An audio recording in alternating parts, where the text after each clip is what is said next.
एक गांव में चंदन नाम का लड़का रहता था। वो चांदनी नाम की लड़की से प्यार करता था। वो अक्सर एक दूसरे से गांव के पास की नदी के किनारे मिलते थे। चांदनी बहुत ही सुंदर थी। जो कोई भी उसे देखता तो देखता ही रह जाता था। एक दिन चंदन और चांदनी नदी के किनारे बैठकर बातें कर रहे होते हैं। चंदन, अब तुम जल्दी से आकर मेरे बापू से मेरा हाथ मांग लो, नहीं तो मेरे पिताजी मेरे लिए और भी लड़के देख रहे हैं। अरे, उन्हें मेरे जैसा जवान लड़का पूरे गांव में नहीं मिलेगा। हाँ। अच्छा जी, लेकिन मेरे जैसी भी तो नहीं है। पूरे गांव में एक से एक लड़के मेरे नाम की माला जपते हैं दिन रात। समझे श्रीमान आशिक? उस भुक्कड़ के घर कैसे आ गई?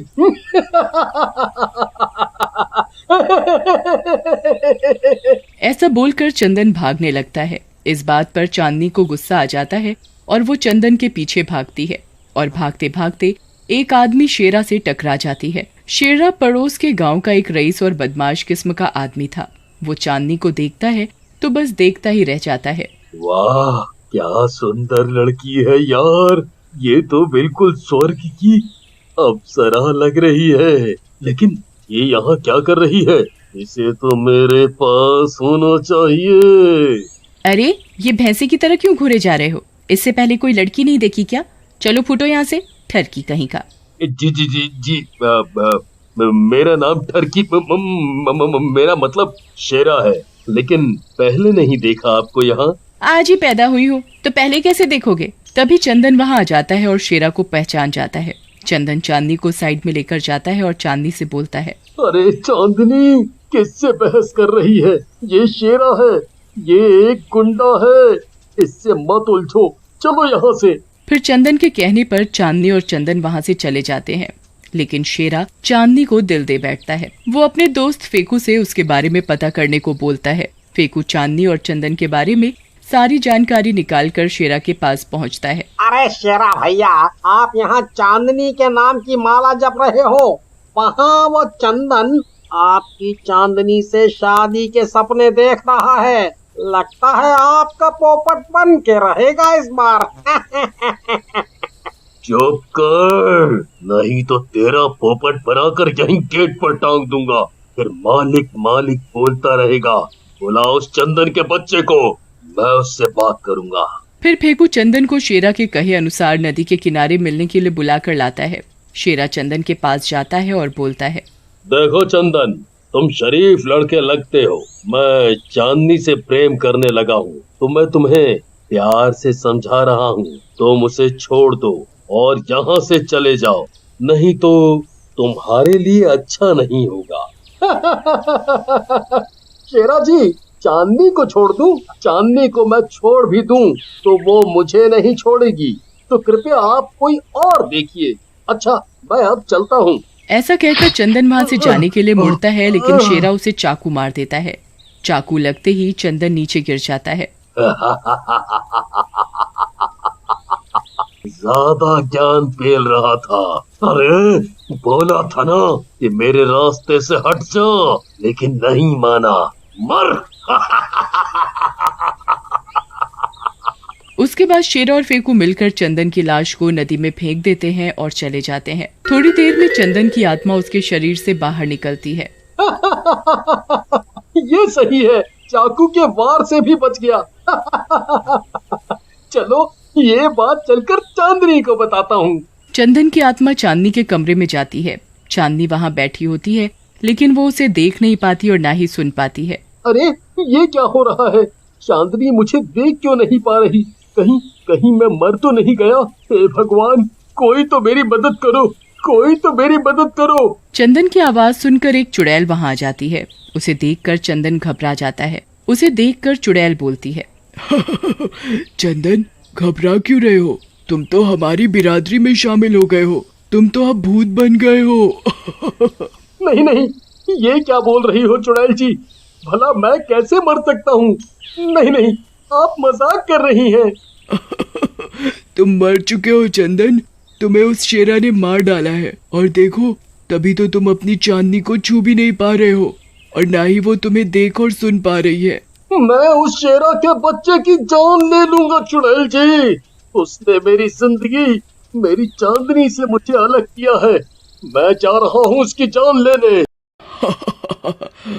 बहुत भोला है तू बच्चे, तू उसका कुछ नहीं बिगाड़ सकता क्योंकि तू उसे छू ही नहीं सकता। तू उसे किसी की सहायता के बिना नहीं मार सकता।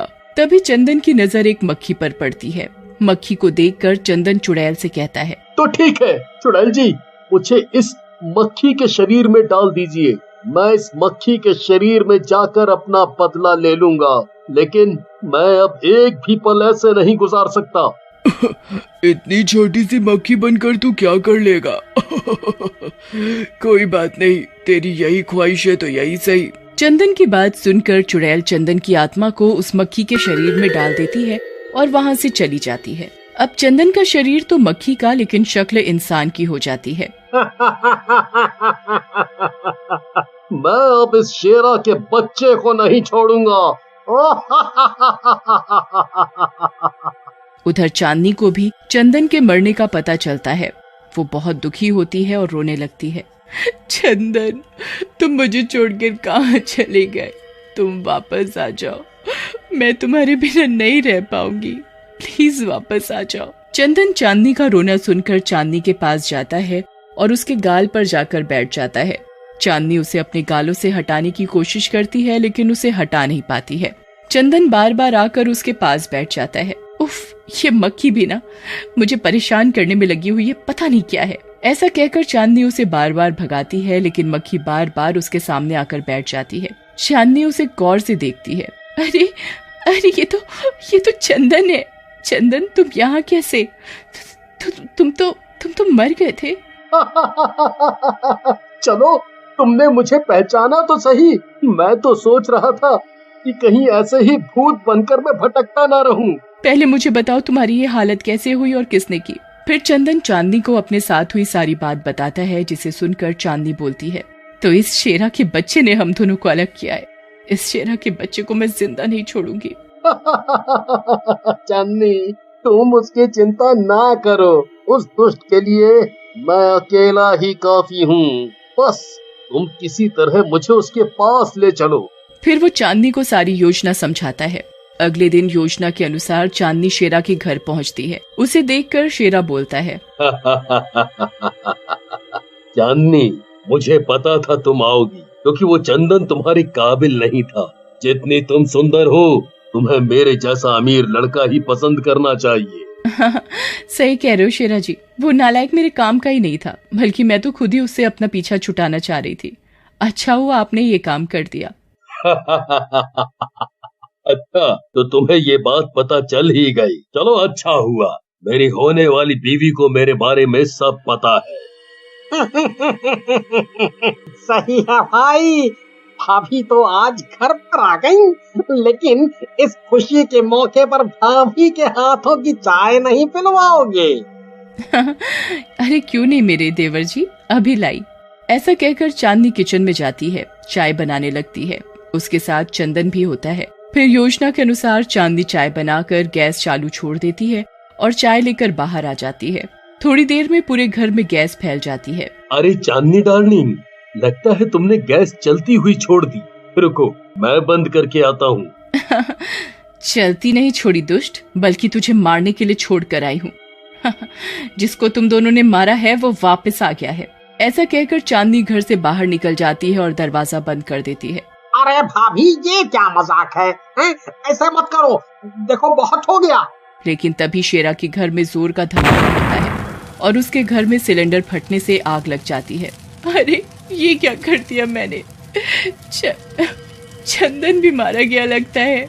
तभी चंदन उड़ते हुए आता है और चांदनी के हाथों में बैठ जाता है और बोलता है, चांदनी, तुम तो बहुत होशियार हो। तुम जो माचिस की तिल्ली छोड़ करके आई थी, उसी से मैंने सिलेंडर में आग लगा दी। अब हम दोनों आराम से रहेंगे हमेशा साथ में। ऐसा नहीं हो सकता चांदनी, मुझे जाना होगा और तुम भी अपने जीवन के बारे में सोचो और जिंदगी में आगे बढ़ो। नहीं, मैं हमेशा ऐसे ही रहूंगी और दूसरों की भलाई के लिए काम करती रहूंगी। मैं अब और किसी से शादी नहीं करूंगी।